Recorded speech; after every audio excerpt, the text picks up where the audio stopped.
Hi, Mark the Land Geek here. Let's talk about those 3 fatal mistakes that I see the average real estate investor making every single day. First, big mistake. You've got to call the county recorder and confirm that that seller owns the property. So what do? First of all, you find out exactly what county that property is located in. Then you quickly go on NACO.org. That's www.naco.org. That lists all the counties in the country. Do a quick search. You can do the state, you can do the county, whatever you want to do. But make sure you go there. Then all you need to do is, if you don't want to talk on the phone, you can email the recorder and simply ask, whom owns this property at this legal description? They'll email you back, or they'll tell you it's Frontier Equity Properties, LLC. When was it recorded? And that gives you a good clue as to, well, how long did that seller even own that property? Are they buying it for long term? Are they flipping it? What's going on with that property? Kind of gives you a little bit more of the story anyways. So now you've got that information. We're going to email our seller now and say, hey, can you fax me or email me a copy of your recorded deed for that property? When they do it, we're good to go. If it takes some time, a little sketchy.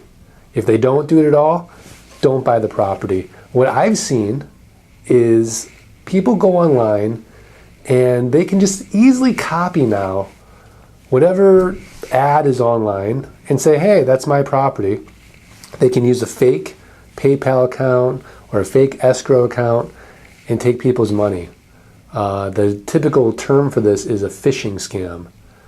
That is the number one fatal mistake that I see people make. You've got to confirm that that seller owns that property. Otherwise, who knows what you're getting into. Now, there are situations where I've actually sold property under an option.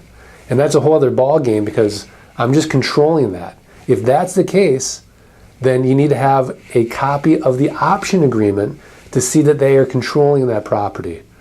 Otherwise, look out. Not a good thing at all.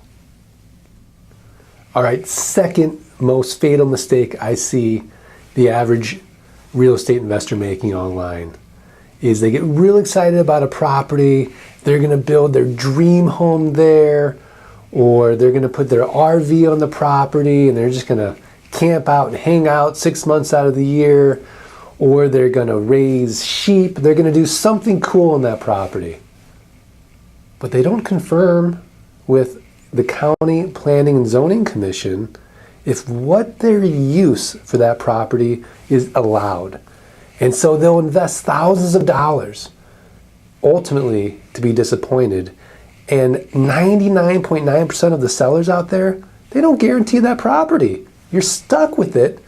And now whatever dream you had to do on that property is wasted. And then you've got to go on and try to resell that property. And it's a whole hassle and just a big ball of disappointment. So what do? Like we did with the first mistake, we've got to contact the County Planning and Zoning Commission. We're going to go back to our website, www.naco.org. We're going to find our county, and we're going to call or email Planning and Zoning.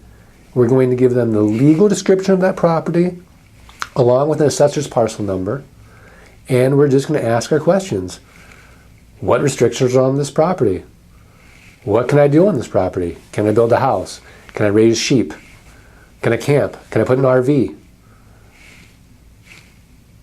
All these things are very important when trying to determine that your use for that property is allowed.